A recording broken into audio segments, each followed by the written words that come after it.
Water is such a precious resource. It's essential for life. Water is the lifeblood of agriculture.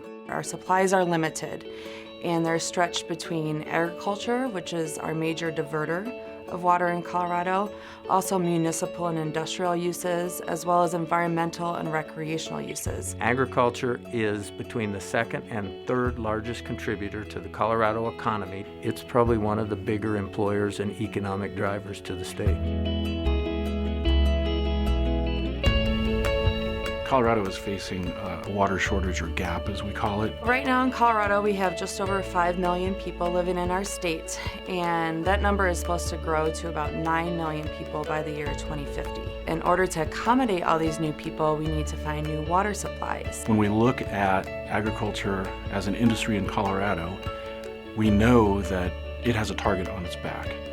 And over time, the permanent buy and dry, as we call it, where farmers sell their water to cities permanently and dry up farms.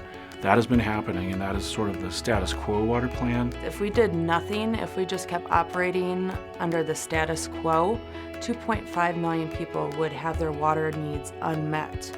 And they would start pulling water from agriculture in order to satisfy their needs. And this has been defined as an undesirable future for Colorado and defined as unacceptable by the citizens of Colorado as well. With commodity volatility, water rights tend to be the highest value asset of most of the producers. And so they need to maximize their economic return, and if they can't make enough money farming, their next best economic return would be to consider selling water rights. The community, the clothing store, the hardware store, the furniture store that all depends on the discretionary spending of producers would be what would suffer the most. The economic ripple is significant to that group of people.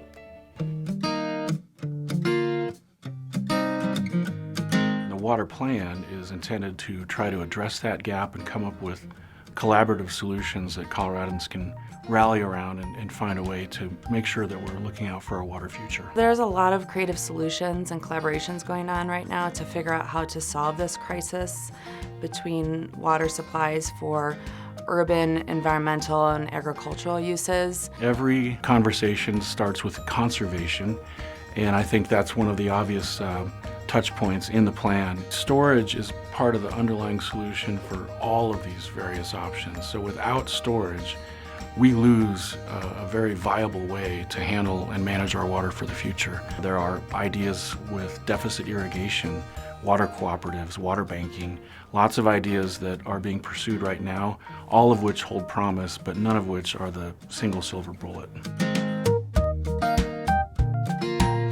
I think the more we can inform people about how water in Colorado works, the better the options will be. I hope that today we are having the conversations that are necessary to create a desirable and sustainable water future for Colorado so that we are able to preserve a vibrant rural economy, local food production, those lifestyles, ways of life, and so that future generations look back at this time and commend us for being proactive and planning thoughtfully and smartly.